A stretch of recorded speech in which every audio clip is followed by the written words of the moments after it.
की देवीन चेयरपर्सन और एमडी देवीना मेहरा को जोड़ लेते हैं अब और उनसे बात करते हैं। एक खास बातचीत करते हैं इस मार्केट को लेकर। ध्यान रखिएगा, देवीना जी से जब भी बात होती है वो कभी नियर टर्म की बात नहीं होती, एक बड़ी थीम्स को पकड़ने की कोशिश होती है। और जब जब मार्केट में बड़े डिक्लाइन आए हैं, जब जब एक बड़ा बॉटम पकड़ने की बात हुई है, तब हमने देवीना जी से बात की है। और देवीना जी को काफ़ी एक्सपीरियंस है, 30 साल से ज़्यादा का। सिर्फ इंडिया का नहीं, अमेरिकन, यूरोपियन, एशियन मार्केट सब पर एक अच्छी पकड़ रखती हैं देवीना जी। देवीना जी, गुड मॉर्निंग। तो आपका एक व्यू रहा है मार्केट में कि सबसे बड़ा रिस्क है इस मार्केट में पार्टिसिपेट ना करना, वो बहुत बखूबी से प्ले आउट करता आया है। अभी भी क्या वही रिस्क है इन लेवल्स पर भी? गुड मॉर्निंग अनुज, और आपको और आपके सभी दर्शकों को नया संवत भी मुबारक हो। तो जहां तक आपका ये मार्केट का सवाल है, जी हाँ, जैसा मैंने पहले भी कहा है कि मार्केट में निवेशित नहीं रहने का ये रिस्क रहता है कि आप अप मूव मिस करेंगे। तो जहां तक अभी भी लार्ज कैप साइड की बात है, जो निफ्टी सेंसेक्स जैसे स्टॉक्स हैं या मतलब इंडेक्स ही लेवल है, और वहां पर मुझे अभी कोई ऐसा बड़े क्रैश का खतरा नहीं नजर आता। थोड़ा बहुत करेक्शन तो खैर होता रहता है, लेकिन क्योंकि जैसा मैंने एक बार पहले भी आपके चैनल पर कहा था कि जो 2010 से 20 का दशक था उसमें आपको बहुत कम रिटर्न मिला इक्विटी में। शायद 8.8% कंपाउंडिंग रहा, जबकि उन दिनों फिक्स डिपॉजिट ही आपको 7 साढ़े 7 देते थे, तो पूरे दशक में आपको इक्विटी वाला रिटर्न ही नहीं मिला। तो क्रैश का डर तो तब होता है जब आप ट्रेंड लाइन से बहुत ऊपर हो, और जो लॉन्ग टर्म इक्विटी मार्केट का कंपाउंडिंग रहा है 15-16%, उससे बहुत कम इसमें रिटर्न रहा। तो अभी जो 2020 से जो बुल रन आया भी, तो अभी भी हम लोग ट्रेंड लाइन तक पहुंचे भी नहीं है, तो वो रिस्क कम है। लेकिन जहां पर आपको सावधान रहना है वो है स्मॉल कैप, मिड कैप, वो सब जगह पर जहां कुछ समय के लिए तो बहुत अच्छा सब नजर आता है, लेकिन वो कितने दिन टिकता है वो एक बात रहती है। क्योंकि आप 2008-9 में देखें तो स्मॉल कैप इंडेक्स में, स्टॉक्स की भी बात नहीं कर रही हूँ, स्मॉल कैप इंडेक्स ऑलमोस्ट 80% गिरा था।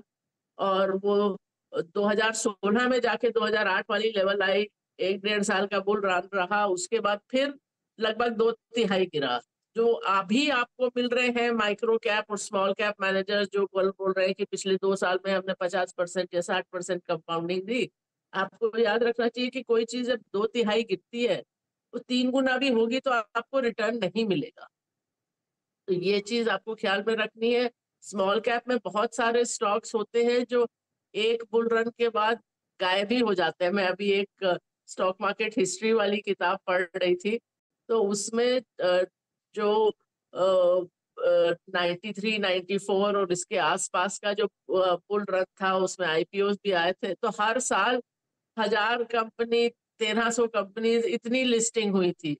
अब उन कंपनीज का कोई नामो निशान नहीं है। पूरा बीएससी का और एनएससी मिला के लिस्टिंग 4-5 हजार स्टॉक्स की रहती है।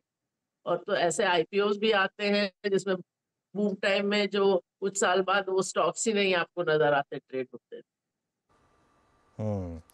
तो देवीना मैम, बिल्कुल अच्छा, आपको भी फेस्टिव की बहुत बहुत मुबारक फेस्टिव सीज़न की। तो अब इस समय आपकी बिग कॉल्स क्या हैं? इस समय आप कहाँ पर बड़ा निवेश करने के लिए या तो खुद कर रही हैं या फिर अपने पोर्टफोलियो में क्या बिग इन्वेस्टमेंट कर रही हैं आप इस समय?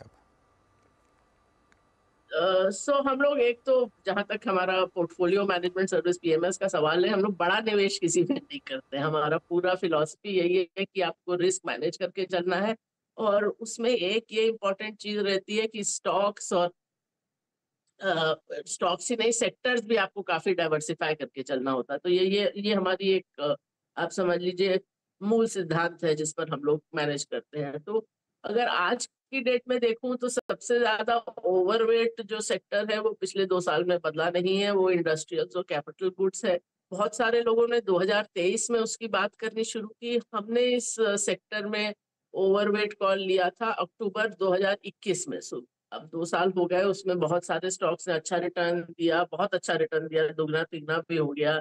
थोड़ा हम लोगों ने प्रॉफिट बुकिंग की, ये सब किया, पर अभी भी वो सेक्टर ओवरवेट है। और जो हर तिमाही पे हम लोग प्रश्न पूछते हैं कि क्या ये रन इसका खत्म हो गया, पर अभी तक वैसा सिग्नल आया नहीं है। तो वो है 2023 में जहां हम लोगों ने थोड़ा बढ़ाया निवेश, वो है ऑटो कंपोनेंट्स, फार्मा, थोड़ी सी कंस्ट्रक्शन कंपनीज भी ली। इंडेक्स पर जो ड्रैग हो सकता है वो है बैंक्स। तो बैंक्स, शायद मैंने मुझे किसी ने बोला था कि ये तो आपका तकिया कलाम है कि आप हमेशा बोलती हैं कि बैंक में मैं नर्वस इन्वेस्टर हूँ, सो निवेश करती हूँ तो बहुत डर डर के। तो अभी बैंक्स उतना अच्छा नहीं लग रहे हैं, और खासकर अभी भी पीएसयू बैंक्स प्राइवेट सेक्टर से बेहतर लग रहे हैं, तो वो कॉल अभी भी रहती है। नॉन बैंक फाइनेंशियल से तो हम लोगों ने कभी विशेष निवेश किया ही नहीं। तो ये एक तरह से जो तस्वीर है, ओके मैम। ये अभी ये सामने आती है। Good morning ma'am. वीरेंद्र बोल रहा हूँ दिल्ली स्टूडियो से। अभी आपने सब सेक्टर का जिक्र किया और किन किन को आप लोगों ने अपने पीएमएस में स्पेस दिया है उसका जिक्र आप कर रही थी। मैम अगर इंक्लूडेड हो या ना भी हो फिर भी आपका एक व्यू चाहेंगे। यूएस में जो बॉन्ड यील्ड बैकफुट पे आए हैं, इन्फ्लेशन कूल ऑफ हुआ है, उससे उसका सरोकार एस्टेब्लिश करते हुए मैं निफ्टी आईटी पे आपका व्यू चाहूँगा मैम। आज तो इसमें डे ट्रेडर के पर्सपेक्टिव से अच्छी शॉर्ट कवरिंग है, बट निफ्टी आईटी पर, लार्ज कैप आईटी पर मैम इस लेवल पे आपका व्यू क्या है, स्पेशली जो पिछले 2 दिन में यूएस मार्केट में हुआ इन्फ्लेशन के फ्रंट पे और यील्ड के फ्रंट पे, उसको देखने के बाद। जहां तक यूएस का सवाल है, इस पर मैंने पिछले हफ्ते एक लेख भी लिखा था कि जो पिछला फेड की मीटिंग हुई थी, उन्होंने ये कहा था कि बाजार ही हमारा काम कर रहे हैं, क्योंकि यील्ड्स ऊपर है, फाइनेंशियल कंडीशन टाइटनिंग जो बोलते हैं वो है,